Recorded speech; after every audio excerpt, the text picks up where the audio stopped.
Let's go. It's video games, everybody. It's video games. It's a podcast about video games. We're doing this one a little bit differently. I just couldn't know so much about streaming live, which is to say very little, and not give it a shot to record this show live for all of you. If you're listening to this show where you normally hear it on the YouTube podcast, Spotify, Apple Podcasts, wherever you might be, thank you. Welcome to the Andy B Show. Glad you're here. I'm still going to put out an edited version of this. I don't trust my OBS skills, but if you're watching me live, say hi in the chat. Maybe this is how things will go from now on. I don't know. I like to experiment. I like to experiment with video games. I like to see what's going on out there in the world. And we're covering a lot of stuff today. We're going to be talking about some new game launches that happened this weekend or happening last week, like Highguard. Anybody still playing Highguard? We're going to be talking about Carmageddon, because that comes out less than a week from now. This week, Carmageddon Rogue Shift. There's a bunch of major updates out there to Arc Raiders, some to Ball Pit. Nintendo is bringing back the Virtual Boy with unreleased games. There's new content for Helldivers 2. And there's much more from the world of video games. It's an exciting place to be, and I think you're in the best spot that you could be. I hope you agree. I hope you feel that way, and I'm so glad you're here. Thank you for being here. We need to start it off with a video game that I don't know that I've got the gumption to play. Like, I don't know if I'm actually ready to try and play this video game. Someone had to let me know that this video game is called Cairn. C-A-I-R-N. I thought it was Carn. Cairn. It's a game about climbing rocks. I used to like a game about climbing rocks once. There was a very chill rock climbing game. I posted about it a bunch. That is not what this is. If you have played the demo from Carn, which they released like a year ago, I don't know, it feels like forever ago. It's terrifying. I didn't even make it out of the training gym, because every time you start to climb a rock, the lady that's the main character in the game, I don't remember her name, is she's barely making it, man. Like, she's barely keeping it together. Like, there is zero confidence that you're going to have that you can get in and survive this. Her legs are shaking, she's breathing hard. You got your headphones on. She's like, I mean, you got to be like, she is going through it. And it is uncomfortable just how difficult it is for her to get through this. And I don't think I can handle it. I don't think I can handle that game. But there's a whole story in there about exactly who she is climbing up this mountain, who she could be, and what she's trying to overcome. Game Informer, whose magazine is fantastic, that I'm so glad I get it. They gave it a 9.25. They're not playing around over there. This one was reviewed by none other than Matt Miller, editor-in-chief. Like, they care about this game. They assigned the big dog. And he said, even with some minor missteps, Cairn, not Carn, is a stunning and surprising masterpiece. I've rarely encountered a game with such a slow overall pace that nonetheless kept me on the edge of my seat. The gameplay is buoyed by a subtle, emotionally powerful musical score and a uniquely textured art style that enhances both the game's beauty and one's ability to read its many pockmarked walls. When all of its merits were added together, I was constantly drawn back to see the climb and the next vista. Cairn, not Carn, is a challenging game and story because despite its many differences from other games you'll play this year, it deserves your time and attention. So that game is it's on PlayStation, I think, and PC. I think it's PC and PlayStation. I think it's a console exclusive for PlayStation. And it is $30. It's just below the most competitive price point in video games, which is $39.99 or $40. But $29.99, or if you have PS Plus, I think it's coming in at $26.99, is like it's a price point where you almost don't have to think too much about it. It's not quite a full indie game like 10 feet. It's not Ball Pit, it's not a $15 price game, but it's fully voiced. Like there's a lot going on. You're getting more game there. I don't know. There's a lot of game in Ball Pit. There's a lot of game in Ball Pit. But this one should be on your list. I think it's on sale on PS Plus, that extra 10% off, like right up until Valentine's Day. So love yourself. Give yourself a gift of terrifying climbing with Karen. What else is coming out this week? Okay, so the big thing for me, I think, and maybe for you, if you liked Burnout Revenge, I did a whole episode where the hero game of the show was Carmageddon Rogue Shift. That's coming out this week. It is at the most competitive price point in gaming. There's absolutely no doubt about it. And as we know, that is $39.99. That's the most competitive spot that you could be. It is a game that takes place at night only, as far as I can tell. You're in the city of a bunch of other racers trying to win your last spot off of the island, if you will. I don't know if it's actually an island. So you're fighting other racers. You can upgrade your cars with guns. You're fighting zombies. Or you're running them over. I don't really know if there's like boss battles besides the other people that are in the car. So it's definitely, I don't think I ever played like the old Carmageddons. I had a bunch of people reach out to me on social and they were like, look, unless you're running people over. And I was like, well, you're running zombies over. Is that okay? Like, is that enough? It's a roguelike. They supposedly have procedural racing environments. Like, I guess the tracks are going to be put together and slightly different every time, which is kind of antithetical to racing. It's very forward with like how Forza works. Like, you're probably never going to race too many things the same time again in Forza. So, that's something that happens in Forza Horizon, where it's like this, it's constantly changing and people are putting together like totally different views of races that are just from the community, and look, I think you could absolutely enjoy a racing. If it's not like Gran Turismo, you're not trying to memorize the track, it's okay for it to be a little bit different every time, so long as they give you enough tools to change things up and to enjoy the changes that are happening. Yeah, I'm definitely picking this one up.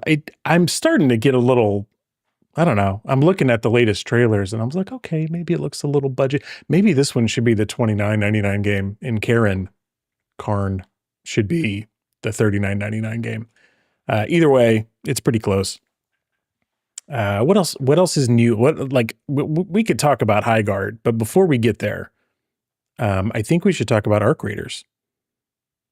I think that most days, but there's only so much Arc Raider talk you can do. I probably almost want to talk about Arc Raiders more than I'm able to actually play Arc Raiders. Probably not a great place to be. But there's a new update coming out for Arc Raiders. It is the Headwinds release. So you've got a new option if you're like over level 40 in here to be in solos or squads. And the trailer that they sent out shows like some like super raider that's like taking down squads. And I guess as a challenge for super high level players, maybe that's great, but I'm going like, unless you're getting extra like gear, I think you get extra bonuses for taking on, an extra hard challenge of going into a squads match where there's, 3-on-1, and you're effectively going to have a really hard time doing it. They want to reward you, which is good, but it's, I don't think they're giving you like tools to do any better. I don't know. It just seems harder. And the game's pretty hard. I posted on Threads this morning that I think the progression in Arc Raiders is just a skosh slower than I would like. I don't mind like wiping. I don't mind wiping out. And I don't mind wiping out a couple times in a row, which I did last night. I was like, oh, well, I guess I'm recrafting all my gear. I guess everything is restarting. It's fine.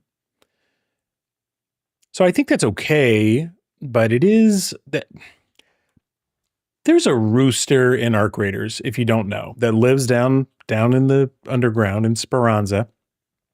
And at some point, you're supposed to be able to upgrade if you ever find enough lemons or apricots or potatoes or whatever it takes to upgrade Scrappy the Rooster. Scrappy the Rooster will get some upgrades, and you'll end up with him going topside. Is he stealing from other raiders? Whenever you come back down from your raid, he's got stuff for you. And it tends to be pretty useful. Seeds are hard to find in the Arc Raiders universe. So he's always got some seeds for you. He's got metal and plastic parts, just enough stuff to kind of craft your basic gear.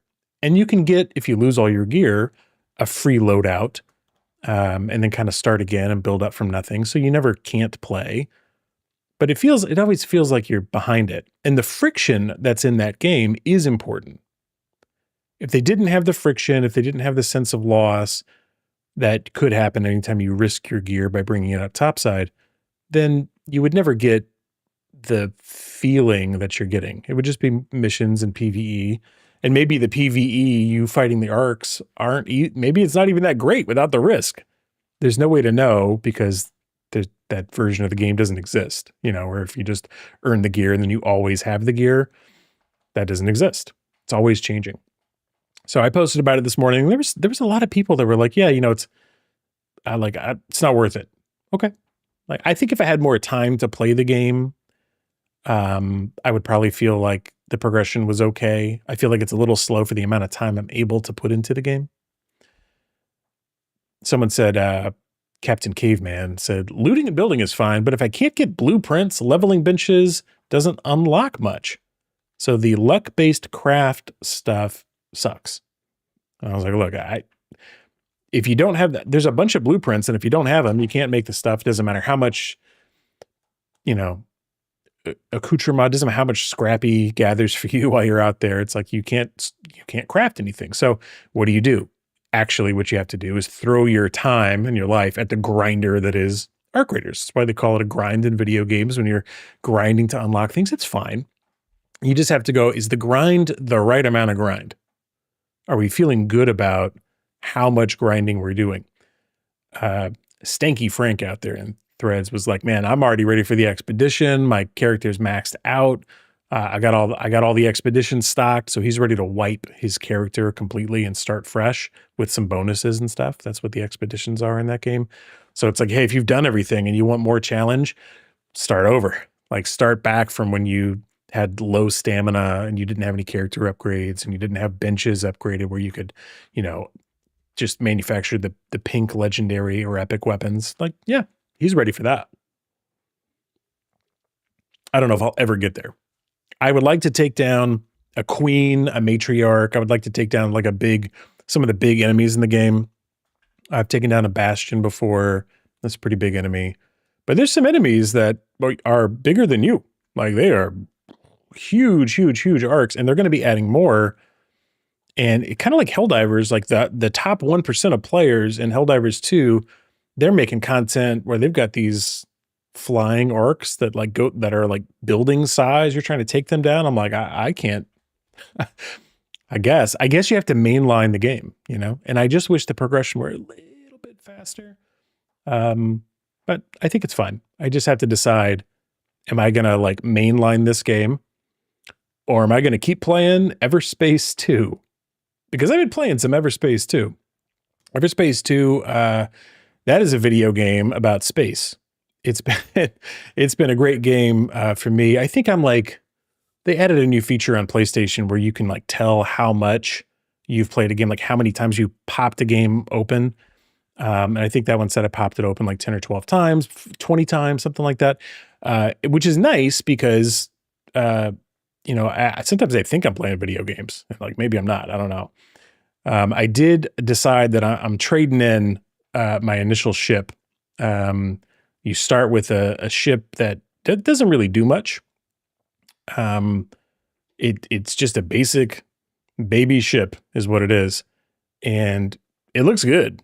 Like it's a very charming looking ship. It's very clean. It's very crisp lines. And it seems like you're just going to be able to upgrade that ship. But I finally got to the point in the game where I've unlocked the ability to buy ships, which is maybe not that far in. Maybe it's 5 or 10 hours or something like that. I do all the side missions in this type of game because every time you go do a side mission, you find new resources or new upgrades or new blueprints. Back to the blueprints, man. I do all the side missions. Every time they get a distress call when I'm on my way to a main mission, I'm like, yeah, let's rescue those people. I like doing that. So it's taken me a while to get to the part where I can upgrade ships. I finally can. And as a result, again, this show, I'm doing this show live for the very first time. I think it's exciting. Josh Pack, this game is Everspace 2, unless you sent that chat a few minutes ago. I get to watch a chat. So glad people are in here. Happy day to you. Happy podcast recording day live to you. Good to see you. Yeah, this one's Everspace 2. Everspace 2 came out in 2021. They've got 2 huge in-game expansions in there, and it runs on sale all the time on like PlayStation and PC. I assume it's on other game consoles. I don't know. And yeah, I end up just thinking that I can have any one of these ships, but they finally unlocked the ability to buy new ones, and the new ones look good. They got thicker hulls, better shields, bigger storage capacity, which makes sense. And if you played Freelancer, the Microsoft game Freelancer, I think they had a Freelancer too. Back in the day, like it was all about getting bigger ships so you could smuggle stuff further, but you would switch around the ships. You would end up in ships that were like fighting ships. You would have ships that were more for smuggling, more for like bomb runs. So you would flip around between different ships depending on what was going on in your mission structure and what was coming up next. And I think you can do the same thing here. Matter of fact, the developer on this game did super solid. Like the menu clarity on what's going to happen when you buy a ship is really nice. It's like, oh, you can trade in your current ship, or you can keep your current ship and just pay credits for the new one. And if you pay credits for the new one, you can choose to get in your current ship and send your old one back to base, or just buy the new ship where you're at and then stay in your current ship. Like it's a very clear, like, you know how when you get a call on an Apple phone and it's got that answer plus end button with 3 different colored logos, and you have one that says put them on hold and send them to voicemail, and the other one says end your current call, and you're like, all these buttons look the same. So I'm just going to panic, not answer this phone call at all, and let it go to voicemail. I can't select these buttons. I can't do it. Yeah, Everspace 2 does look a lot like Elite Dangerous. It also looks a little bit like Chorus. If you saw that game came out and you had kind of like superpowers. I think you were some type of a science mystic hacker person in Chorus, and it was really good. I say it was really good. I did not beat Chorus. I played a bunch of it, but I didn't beat it. And it was on Xbox Live, Game Pass for a while. Yeah. Yeah. The thing about space, I posted some like, I'm not trying to be a vague poster on Threads, but I posted, it's like, hey man, you can go to space. Here's some space video, but I didn't name the game. I normally always try to name the game because I'm not just trying to farm people's engagement and have them ask me, but I just didn't think about it. I've been posting about it for days and they're like, oh, I really like, and they just inserted whatever space game they thought it was. So, but this one is real crisp. You know, it might look like other space games, but it runs incredibly well on PlayStation 5 Pro. I guess I've probably put it on other game systems as well. But it looks real good. Like, it looks real good. I've really been enjoying it. So much so that if you were to pop on over to the Patreon, that's patreon.com/theandybshow. I even recorded some exclusive video out there. This one's called Everspace 2 is a space game. Shocking development. I'm just making bold statements out here. Yeah, I started a new series over there on Patreon called Game Chat, where you're not going to believe it. I play video games and I talk about them at the same time, but just something a little bit exclusive for my Patreon subscribers over there. So there's a couple of, obviously we got Exit 8 in there, and Everspace 2 is a space game. You know, the fact is that a lot of these things that I do, I want everybody to be able to enjoy. But look, you know, if somebody's a friend of the show, subscribing patron, thank you. If you're a free Patreon subscriber, thank you. I put out quips and things over there. And look, every algorithm in the world wants to control the relationship between me and you. Go follow me on Patreon, even for free, and you'll never get disconnected from me. We'll always stay together. But that's out there exclusive on the Patreon, and the Game Chat series I'm going to try and keep adding to. I'm going to aim for weekly. You know, these aren't long streams, and it's not going to be 4 hours. It's going to be me like checking out a game, you know, the first time I'm taking a look at it, or maybe I've been talking about it but haven't streamed it, or maybe I'm getting a lot of questions about it. I'm just going to do like a little short series over there. But I do think I'm going to be streaming Carmageddon. I plan on picking that one up. I think it comes out Thursday, so maybe Thursday night. I don't know. After work, will I have energy for that? Probably. We'll see. But thank you for all of my patrons out there. Patreon.com/TheAndyB Show. Okay, we're into the news. You know, one thing that's normally true about this podcast is that I record it like not live. This one's live. Normally I hit like a let's take a break button. I don't know how to do that now. So I'm just going to like power through. And this is a blue raspberry pre-workout energy drink. So I'm going to start to get tingly at some point. Well, we're going to see how the energy holds up. I'm doing the entire show live, no breaks. Highguard came out this week. Did you play Highguard? If you played Highguard, you're one of tens of people. I think they had 100,000 people that played the game. Thank you. Yeah, we got live comments coming in here. Thanks, Joshua Pack. Yeah, he said great live podcast. I've done live podcasting before. I've just never done it with this show in this format, and it's just a little different. And honest to God, it's exciting. It's a lot of fun. Yeah, Highguard came out this last week, and I downloaded it. I played through the opening intro of, you know, how it's supposed to look and feel and play, and to learn all of the intricacies of how the game works. And it's fine. It feels like it's supposed to be a MOBA. It feels like it's supposed to be, okay, I'm going to try and describe Highguard to you. It's made by people who made Respawn and Titanfall 2 and Apex Legends, you know, some ex-Respawn people. And it looks clean. It's got a nice clean design and interface. And it feels like the guns feel okay, you know, but it's kind of a MOBA. There's a base on either side of the map, and your team of 3 versus 3, though I did see they just added 5 versus 5, maybe 3 versus 3 felt a little empty for the reasons I'm about to tell you. They go through phases in here. Phases in Highguard, it's like phase 1 is build your base. Okay. Phase 2 is go out and find armor and weapons across the map. Okay. Phase 3 is go attack each other's base. You have to get this like sword. And the sword is what will open up this ramming batter that like cracks open the shield on the other team's base. And then you go, and it's basically like plant the bomb. You have to plant a bomb in 2 locations. So different phases of the game feel totally different. The first phase where you're building your base is kind of like, why are we bothering with this? The second phase of gathering up gear and armor and weapons is like, okay, that's the phase that seems like it should be a MOBA. It seems like there should be some type of NPC enemy out there, some type of PvE enemy out there for you to farm. But instead you just run around on your horse, which is, you know, it's cool that you have a horse, a mount. I think they're releasing new mounts as well. There's a bear. I guess you can get on a panther. I don't know. But you're running around and there's no enemies. Like you're still separated from the other team during the like run around phase. And then at some point they unlock it and it's like, okay, well now you're fighting over a single sword, which is like a flag, and capture the flag. And then you have to go take it to their base and stab in the flag. But it's basically single capture the flag at that point.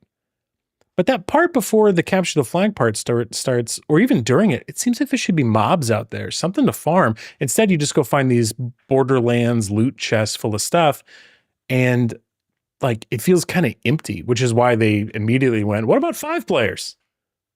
What if 5 people at a time? How do you feel about 5? Because 3 does feel a little empty. And anyway, at some point, then whoever captures the flag, it opens up their base, and then you can go in there and plant the bomb in one of 2 locations. And, if they toughened up their base, then it'll take you a little bit longer to get in. But, if they reinforce their walls and stuff. But effectively, it's a little bit of one flag CTF, and then plant the bomb like Counter-Strike style, or many other things. But it feels like a little bit like Counter-Strike. Like, let's get the team excited over here. Someone sneaks in, plants the bomb on site A versus site B. And it's neat, but I'm already done. I'm already done. I feel like they could be more. I don't know what else it could be. But I gave it a shot because it was free. Did you play Highguard? And do you love it? Like, let me know if you're a Highguard person out there. Yeah. They did release a free content in 2026 roadmap. They got 6 major updates planned for 2026 with new wardens. Wardens are like, the character that you play, and they have special abilities that, change it up a little bit. So it's a little bit a hero shooter, not quite. So day 1 launch content coming soon. They've got 6 bases, 5 maps, 8 wardens, 3 mounts, 10 weapons, and 3 raid tools. Okay. Like, I guess I just don't think it's for me.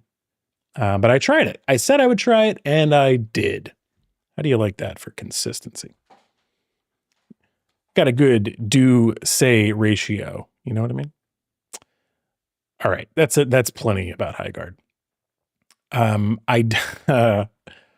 I don't even know how to talk about this next game. Like, I guess I should figure it out since I'm about to run my mouth about it. But let me start off by saying that there are many games that I'm not an expert in. Gaming is so wide. There's so much that you could do in video gaming. It's so big that it's impossible to know it all. Though folks in the comments, when I share shorts where I'll talk about something in the podcast, and I'll put out a little short about it, they get real fussy if I don't know everything. Doesn't bother me. Tomodachi Life is coming out. They put out a 20-minute Nintendo Direct about Tomodachi Life. Here's what I know about Tomodachi Life. You make a Mii and you play as the Mii.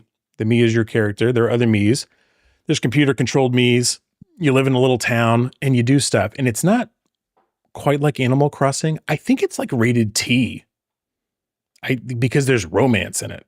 I think there's a little bit of romance in here, a little bit of relationships. It's like, well, does someone like someone? They spent a lot of time in the 20-minute video wondering whether the main character liked somebody else in the game, and what the little, not a love triangle. It's very kid friendly, I would say, or young child friendly. I don't think it's, anything like it's fine. But you do have to choose like your gender and then your dating preferences. So that's different from Animal Crossing. I don't remember choosing dating preferences in Animal Crossing. We had to make that up on our own. If you really liked a particular character in Animal Crossing, that was on you to figure out. So Tomodachi Life, though, is very cute. It's a little town sim, a little life sim. You make the Miis. It's the most we've seen out of Miis in a long time. And I really like making the Miis, and a lot of people out there like making celebrity Miis and different types. They're just very cute, and they're voiced. I don't know if they're using some type of machine learning. I assume there's not a large language model running on the Nintendo Switch, but they have some type of like a little machine learning in here that they're fully voiced. and they will speak all of their little words out loud with the pitch. So you spend a lot of time like figuring out the voice pitch and depth and everything. I hope you could change it after you create your character. But yeah, everything's voiced in these cute little me voices. I'm pretty excited about this game. It just looks fun and cute. I think my kids will enjoy it. My oldest bee is, she's, thinking about, man, even when she was younger, she was thinking about boys this, boys that. She's going to be interested in like the little relationship parts and what do they like and everything else. So it's like a little life simulator, but it's goofy. It's like real weird and very funny. So you have to choose for yourself. I can't choose it for you whether or not you would enjoy Tomodachi Life. Like you have to go watch some amount of the 20-minute trailer and decide for yourself. They put it all out there. Like if you are somebody that's going to be into this, they give you plenty to decide. You don't have to wonder. You can go check that out. I don't think you need a demo. Like a lot of these games, like the demo might not be great. If they just put out like, hey, check out 40 minutes of Tomodachi Life. Now, this is the kind of thing where you build a town, you move residents in and out, you customize things, and it's layers and layers of learning how you enjoy it over time. So the original Tomodachi Life, I guess, maybe there's been more than one. The only one I'm aware of was on the 3DS, and I didn't have it. I knew about it, but I didn't have it. But I will probably buy this one for the fam, I think. So yeah, I'm planning on getting it. It's weird. It's very weird. Are you going to get this game? Like what's the cross section? Like if you're into Animal Crossing, between Animal Crossing and this game, that's what I want to know. There's got to be one. But I don't know. What else is going on in video game news? I thought I would get to this next one this week, but I haven't yet. I think it's just because my kids have they don't fight each other for the Switch. They're very domesticated. They're very how much time? You're not going to check it out. You're not going to check out Tomodachi Life. Look, Tomodachi Life will be here when you're ready. But the one that you do have time for, that I should have time for if my kids weren't just pleasantly, they're like a bunch of English people queuing up in a line. They're like, well, when can I have the Switch? In 30 minutes? I will wait my turn. And so I am over here eyeing the Switch, side-eyeing it, waiting for them to go to bed so that I can play the Ball Pit Regal update. I wanted to play Ball Pit. They added, it came out this week and I just haven't messed with it yet. 2 new characters, a Carousel and a Falconer, 3 new buildings, a new ball, bunch of accessories in endless mode. They claim another 5 hours of additional gameplay depth in Ball Pit. I do plan to play it.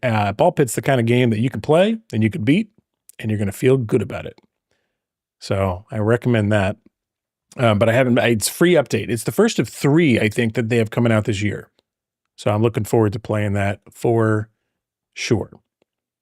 Someday when I get a hold of my Switch, I'll probably also try and beat Hades 2. Yeah. The amount of time I get on the Switch is real low. Enough for me to play Cast and Chill sometimes. That's a pretty good way to go. Cast and Chill. If you haven't played that, it's pretty great.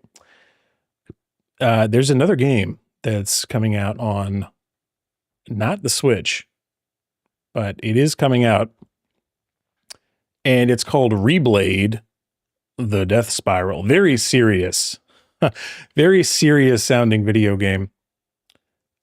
This one's only on PC, but it caught my eye. It's got a little bit of cyberpunkian third-person action RPG. Happens to be a roguelike. Not everything has to be a roguelike, but what if it was? The nice thing about roguelikes is they give you a gameplay loop that has to be tight. Everybody loved Halo Combat Evolved, and you know what the number one thing they said about Halo Combat Evolved that made it the difference is they found a 60-second gameplay loop that was addictive, and then they made that a 20-hour game. Roguelikes take what could be a 60-hour adventure game and forces developers to make it great in 10 to 30 minutes. And if you can make that run 10 to 30 minutes good, you're going to have a great time with it. So to me, this is interesting because it's a third person, like 2.5D, action RPG, and it's roguelike, and you're fighting big enemies, and you're going to lose. And it's got this cool style. Yeah. Cyberpunk style. Only on PC though. So if you're somebody that's into PC, it looks real cool. Totally agree. Definitely check it out. I think it comes out soon. I don't exactly remember when here. I'll try and peek at the YouTube trailer here and see if it's got the date on it. Sometime soon. Will be available. Wish list now. It does not say. Doesn't say. So I'm going to keep an eye on it though. Might stick it on the old list of things that I might want to play. So that's yeah. You play as a condemned synthetic trapped in a cyberpunk world distorted by false immortality. False immortality?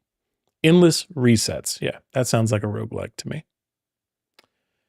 Through repeated resets, you learn, adapt, and push deeper into the city, gradually uncovering the truth behind this mysterious world and carving your path to freedom. Speaking of carving your path to freedom, have you heard about Helldivers 2? They've got a new Warbond coming out here soon. I think it's this week. I think it's coming out, February 3rd, it says. There's a lot going on inside of this one. Helldivers 2. They've got new weapons, new stratagems, and it's all about like the big guns. I log into Helldivers 2 like every time they release a new Warbond, and I look at it and I go, this is awesome. I should play more Helldivers 2. And then I sample some other game for a while. That's just how it goes. But this, as always, Helldivers 2, looking pretty good. Yeah, a lot of big weapons coming in this one. And, they have this responsibility to keep it interesting for anybody that's out there trying to like stay with a live service game. And so even though Helldivers 2, unlike Arc Raiders, it's PvP only in PvPvE in Arc Raiders, but PvE only in Helldivers 2. You're only fighting the enemies. You're only fighting the CPU. You're not fighting each other. How do they keep it interesting without you, feeling too overpowered? So they also have this meta balance where they're going to crank up the people that are, all the CPUs, all the bad guys, and then they have to make you feel a little weak for a while, and then they pop out with a new Warbond, and they're going to overpower you. This one looks more overpowered than any I've ever seen. Like they have an incredible amount of just heavy weaponry in this one. They've got some kind of crazy hammer that you can dive and strike people with. They've got a ton of like rocket mounted, our shoulder mounted grenades, something called the EAT 411 leveler. It is a huge rocket launcher. It looks a lot of fun. Every time they release a new update, it's a great time to dive back into Helldivers. And of course, because Helldivers 2 is like, I think one of the most consumer friendly games out there, all the extra stuff is free. You can buy it with in-game currency that you can earn directly just by playing the game. Can't beat that. Oh man, what's up? We got Fan Daddy Gaming in the house. Thank you. Yeah, doing this show live is wild. People are chatting with me. It's so great.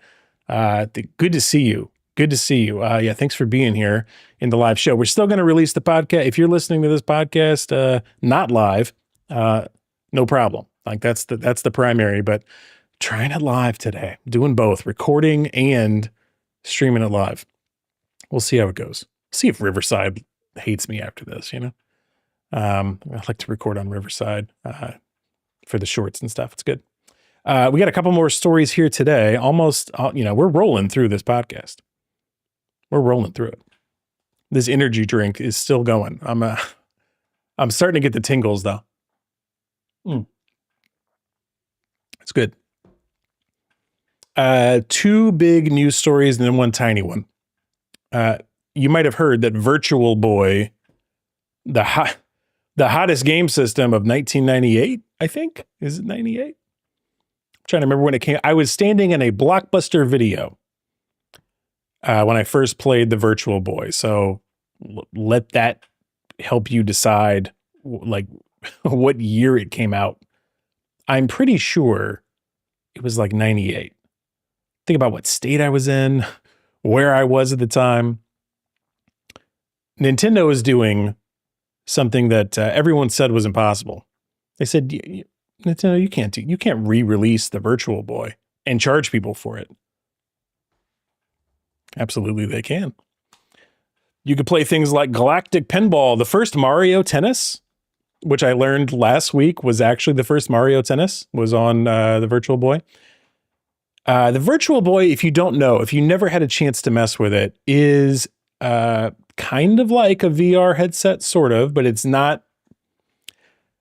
When you think about a VR headset now, like we're so used to like pass through, like you could be walking and talking around your house and like grabbing pieces of a puzzle and moving them around the, your physical environment. It's like, well, they didn't have that back 30 years ago, whenever this thing, maybe it was 96. Somebody will tell me when it came out. 98 is the number that sticks. No, but it was just a screen, but it was, one screen kind of for each eye. And they had two different shades of red. And as somebody who's red-green colorblind, I can see this red, but it would be difficult to, point it out if it had a bunch of green and a bunch of other colors next to it. But they are going to give you the option to use colors other than red. And anyway, the 3D effect, if you will, of the Virtual Boy wasn't really virtual reality. You did put your eyes into this little contraption so that you got real close to the screen, so that when they showed you a slightly offset red with a different color red, it has slightly different shifted, like a pixel shifting that was going on. It felt and looked 3D. You'd have things in the foreground, things in the rear ground. And from old 3D, the red and blue glasses, you can do a lot with your perception of a third dimension, three-dimensionality in the old 3D movies and things like that. You can do a lot with it. And they did a lot with it. But as a separate hardware device that you had to purchase, that you had to shut your face into, that didn't actually strap to your face. You put it on the table and you put your face down into it. And maybe you stacked up books and stuff to try and get it at the right height, or you just held it to your face. There was none of this like strap it to your face and walk around the house like with, the Apple VR headset or a MetaQuest 3 or anything like that. It was very weird. But all these games are coming out to Nintendo Switch Online members. I guess you probably have to be on expansion pack, which isn't that crazy. Like I think it's like $40 a year. Maybe it's $80 a year. I don't even know. I just let them charge me because my kids want to be able to play the Dreamland in Animal Crossing. And you can't do that without being connected to the internet. And you can't do that without a Nintendo Switch Online family plan. And so I just pay for it. I don't even know what it costs. But it's way less. I know it's less than like what PlayStation Plus Premium costs. That I know. I think it's like $79 for a family pack. And you could put 7 people on that. Like my parents and sister are on part of my like Nintendo Switch Online family, so they can all play on their Switch with the games and stuff. And then I can be on mine. So we get a lot of value out of it. But they're putting previously unreleased games on this. They had like hidden Virtual Boy games. So how's it going to work? Like, I think you can just play the games by playing them, like just on the big screen, on your TV or whatever. But they have it set up, and I don't know how it's going to feel. I kind of want to find out. They have it set up to where you can, dock it into a Virtual Boy looking thing. They have like a VR lens cut, like you spend $80 or $90 and you dock in your Switch to it. I guess. It looks crazy. I don't know what to do with this information other than tell you about it. $99 for the Virtual Boy headset, or $24.99 if you want a cardboard model. So for $25 plus your Nintendo Switch Online subscription, plus like it, the same reason that the Virtual Boy like flopped in the first place, which is to say that there's no way for everybody to buy a separate device on top of their Nintendo and everything else. It's just not going to work out. Not many people are, it's just further and further down, like how many games are they actually going to sell? And then you get the chicken and egg problem, right? Like, okay, somebody might buy a Nintendo, but then a subset of them might buy a separate Nintendo console that's out at the same time. and then a subset of them are going to buy games. So your attach rate from like your main Nintendo, it's part of the reason I don't think we have a 3DS successor. Like if you think about the 3DS was awesome, but there was the only way to get a portable system at the time was to make it very low powered and structured. And like you couldn't get the same, like a Wii quality on the go. Now you can. Obviously, Nintendo Switch 2 is a monster for its, size to power ratio, but you couldn't do it with the 3DS power technology at the time. But now you can. Now you can take Cyberpunk 2077 on the go at a pretty decent performance rate. And it's not even censored like Dispatch is. That's like a deep cut for people who are very online. But here, I get this, probably the more people are about to play the Virtual Boy than have ever played it in the history of the planet. That's kind of an interesting thought to me. I think that's kind of neat. It does say it requires the 3D accessory. I guess you have to buy it. I might spend $25 on that. I kind of want to know. I need to play the original Mario Tennis. These unreleased games. I have no idea how you would take video capture of that and stream it out for somebody else, though. I guess you'd have to see how it connects into the device. I have a capture card for playing consoles and stuff online, but like how would it really work? I don't know. It's so insane. It's insane to think about. The other thing that's insane to think about is the fact that despite the main show ending and switching the actor, there's more Witcher content coming out.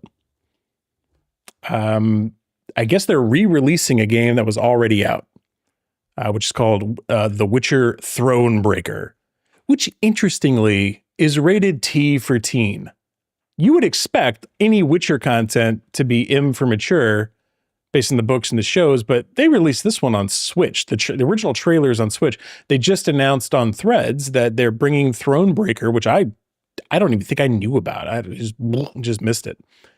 They're bringing it back to mobile. I guess it's a mobile-friendly game. It's kind of like a 2.5D, manage your town, make your decisions kind of game. And you're not like, I don't think you're the Witcher. I think you're like a player character created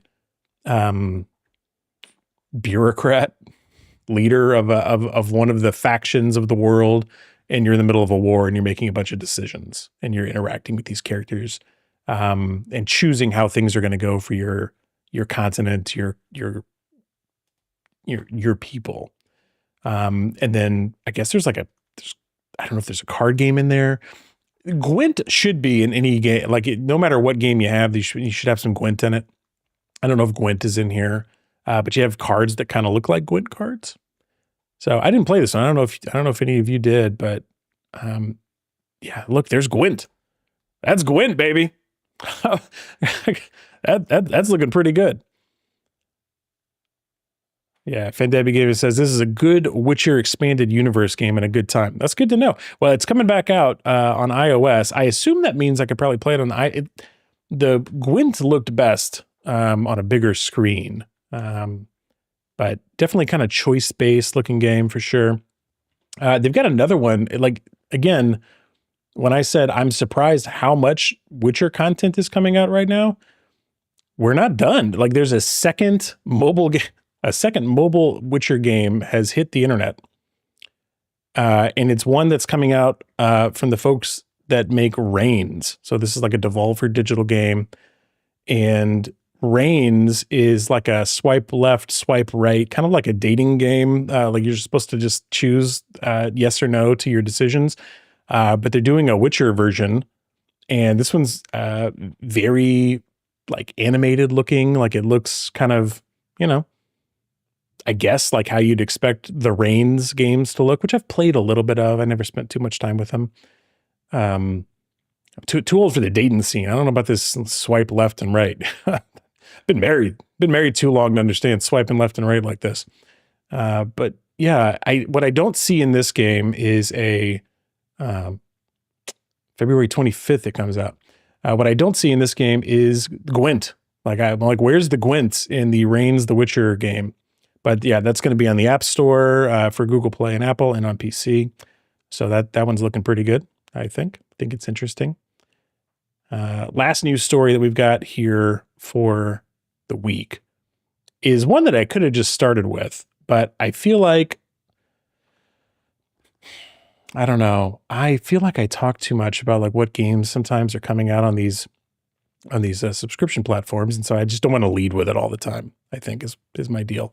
But effectively, the last news story is about the PlayStation Plus February monthly games that are coming out. There's 4 of them. They had just said at the end of last year, they're like, oh, we're not going to put anything out for PS4. We're not going to focus on PS4 anymore. Okay, like no problem. PS4 is a little long in the tooth, I guess. Fine. But yet 3 of these 4 games are PS4 games. And one of them is Ace Combat 7, Skies Unknown. And if you haven't played Ace Combat 7 yet, it's time. Like, get in there. Like, they've got these super serious, like, anime, like, storylines about these countries that are fighting back and forth, and it's very dramatic. But then the combat is great. I think it has to be. If you've made it to the 7th game with combat in the title, yeah, Josh, you got to play it. You got to play it, man. It's intense. It's really, really good. I'm not going to go underwater with Subnautica Below Zero. I did play a little bit of the first Subnautica, and it is terrifying. It's kind of like Karen, to call back to this top of the show, where Karen, the rock climbing game, came out, and it's just a little too visceral. Like, even though it's an animated kind of descriptive game, like the sound in it is so good. And I don't feel like I'm a person who's worried about heights or claustrophobia, because I'm not actively encountering heights or claustrophobia right now. And as soon as I do in a video game, I'm like, don't give me the heights and don't give me the small places. Like, get me out of here. And Subnautica, where you're going underneath, I'm looking at this picture of the cover of the game, and it's stressing me out. It's very violent looking. Like, they've got this huge squid looking thing, some kind of underground water piranha plant. I don't know. I don't think I could play it.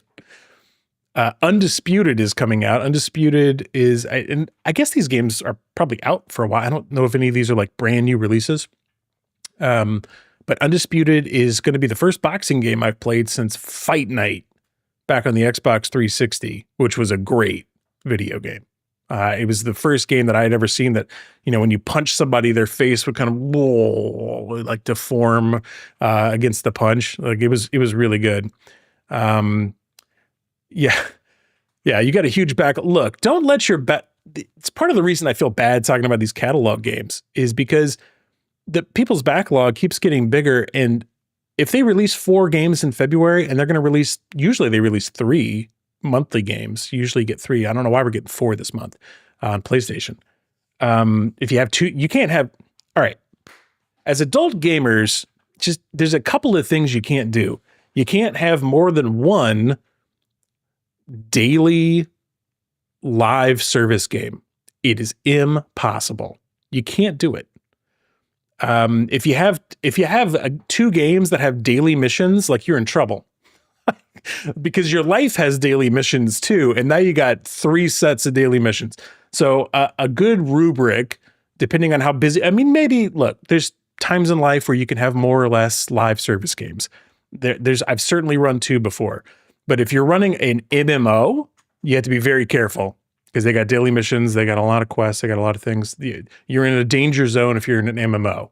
If you're paying a live monthly subscription to a game, you're already in a danger zone. If you got a spouse, children, anything else, they better be playing the game with you, is what I'll say. So, yeah, what MMO are you running right now? That's what I want to know. Yeah, but other live service mobile games with daily missions. I play a mobile game. I play Game of Thrones Legends, like the Match 3 game. That's a great game. I've been playing Bejeweled style games of some type, Puzzle Quest, things like that for decades now. And it's got daily missions. And I mean, you could spend an hour or two playing that game every day if you wanted to and never play anything. They'd be like, I did 2 hours of that. I got on the treadmill for 30 minutes and I got to work and then I got a family. And it's like, well, I'm out of time to play games. So if you have 2 of those games, you're toast. You can't do it. So that's the rule. And then the other one is to give yourself some grace and let yourself be a game sampler. There's some folks I know that can really lock in and beat a lot of games, but you got to be careful with these because they keep coming. So one gaming subscription at a time is my recommendation. One live service game at a time. But really, it's funny. I guess I have 2. I was talking about Arc Raiders, but kind of not moving fast enough. It's like Arc Raiders is live service, really. Daily quests, new stuff changing all the time. They got a meta. When am I going to get to Undisputed? Well, the fact is I'm probably going to play Undisputed for like an hour. And unless it like hooks me in, that'll be all I ever touch it. And that's fine. It's going to feel great. I'm going to have a great time with it. I'm going to punch somebody's face and their face is going to do the whoa thing. And then I'm going to go, that was cool. I'm going to take a video of that. I'm going to post it on Threads and I go, that was a great game. Thanks. Thanks for putting it out. But sometimes I'm going to hit a game, maybe like this other one, Ultros. Ultros is a game that I hadn't heard of until this announcement from PlayStation that it was coming. So maybe it's a new launch game. Like, I don't know, actually. Let's take a look. I'm going to read this to you. Grounded in science fiction, Ultros comes wrapped in both an eccentric art style from the visionary El Cuervo, renowned for his work on Hotline Miami, and a mystical soundtrack performed and composed by Rat Vader. Never heard of that. Experience brutal, intimate, close-quarter combat with cosmic life forms. The intense combat is juxtaposed with cultivating the greenery and tending to plant life in the sarcophagus, providing precious moments of contemplation and peace. This game's got a chill-out zone, man. Every game needs a chill-out space, and this one has it. It's going to grant access to obscured paths and a unique loop-based mechanic, roguelite. It's going to allow you to start over at key moments in the story, providing opportunities to unfold secrets, unlock different areas of the world, and new abilities in a branching skill tree. So like that, I want to know what that game is. Like that, you got a little Hotline Miami start, cover art and cool music, and looking forward to that one. So those are available starting this week. Ace Combat 7. Fanda Big Gaming says Ace Combat 7 is there to get you hyped for 8. And I'm sure hyped for 8. Undisputed's pretty new. Okay, it's a pretty new game. That's cool. Oh man, we got DMC in the house. What's up? Yeah. Glad to have you here. It's so cool having so many people come through going live. This is if you're just joining, a live recording of the podcast. And if you're listening to it later and you're going like, can you please stop referring to everything that's live? Why didn't you cut this out in the editing process? Hopefully it's more exciting than not. Glad y'all are here. Appreciate you. Yeah, there's a lot of great games coming out on the monthly games on PlayStation Plus this month. I'm definitely going to try out every one of these, but I own Ace Combat 7. So you're welcome. If you're somebody that's getting Ace Combat 7 for free for the first time, you're welcome because I paid the price. I bought it, and so you don't have to. That's how it works with these subscription services. They only show up when someone takes the hit for everybody else. So enjoy that. Big monthly game. Like I haven't seen them do 4 games and all have them be kind of big. Like I said, I'm not going to play. I'll probably play Subnautica. I'll play a little bit of it, but I think that I'm not going to play a ton of it. So it's just too scary for me. I don't think so. But there is a bunch. I think the only other thing that we haven't talked about is kind of taking a look at the list. You know what the list is. It's the I should really get back to that game list. And I think we should take a look at it. And I've never updated it live, so I don't know how this is going to feel. I've updated it on the podcast, but just, it's never like live. So this is the list. It's a Google Sheet. I've been kind of working to code my own app version of this, but we'll see if I ever create one. look, man, when people start vibe coding on the weekends, it's always going to be a habit tracker, a Pomodoro app, a list maker. So yeah, I'm sure I'm going to change the world with that. But this is the list. This is the list of games that I should really get back to. And it's currently 56 games long. And I just like to shuffle them up. I didn't add any new games to the list this go round. Because I don't know, I've been playing a lot of the games. So like if we take a look at it and go like, what am I playing? What am I likely to play next and see what makes sense? I'll notice that Everspace 2 is not where it's supposed to be. Everspace 2, I'm probably playing anytime I'm not playing Arc Raiders. So that's got to be in there. I've been playing some Power Wash Simulator. So we're just redoing the top 5 here. This week, I'm going to be playing Carmageddon Rogue Shift, maybe before Power Wash. And there's got to be something else in here that should move around. That all looks about right for now. Yeah, that feels right. Yeah. So let's do our top 5. Top 5 games I'm likely to get back to next on my list. I should really get back to that game. We've reordered the top 5. We'll add some games next week because things will be different. Number 5, Cast and Chill, Nintendo Switch 2 edition. Great game. You like fishing? It's pretty great.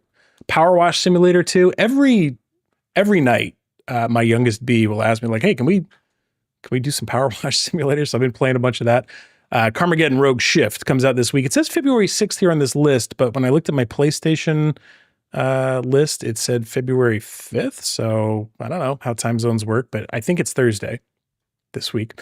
Everspace 2, which I've talked about a lot. And still, from out of nowhere, from the top rope, it's Arc Raiders. I'm definitely playing a increasing amount of Arc Raiders. Hopefully one day I'll catch up. I'll see if I can ever take down a matriarch. The UE5 update in Everspace 2, I wasn't there before that, I don't think, but it looks stunning. Like it is captivating graphics in a game. A lot of video games going on this week and a lot of live podcasts. I only made it a third of the way through my energy drink. But let me tell you something. It has been an extreme joy for me to have all of you here live, to have you here across the internet listening to the show, whether it's on Spotify, Apple Podcasts, or wherever. You can go to the patreon.com/The Andy B Show. It's been an extremely cool morning sharing this with you. Thank you all for stopping by for your chats. Let me know if I should keep doing this, kind of do it live. I'll have to figure out things like, how do you do breaks? What if I got to go to the potty? Like, I don't live stream long enough to make that all happen. So we'll see. We'll see how that goes. I'm going to have to figure it out at some point, but thank you so much for being a part of the show. Can't wait to do more. Have a great week. Let me know what you're playing this week out there. I'll see you out there. Bye-bye.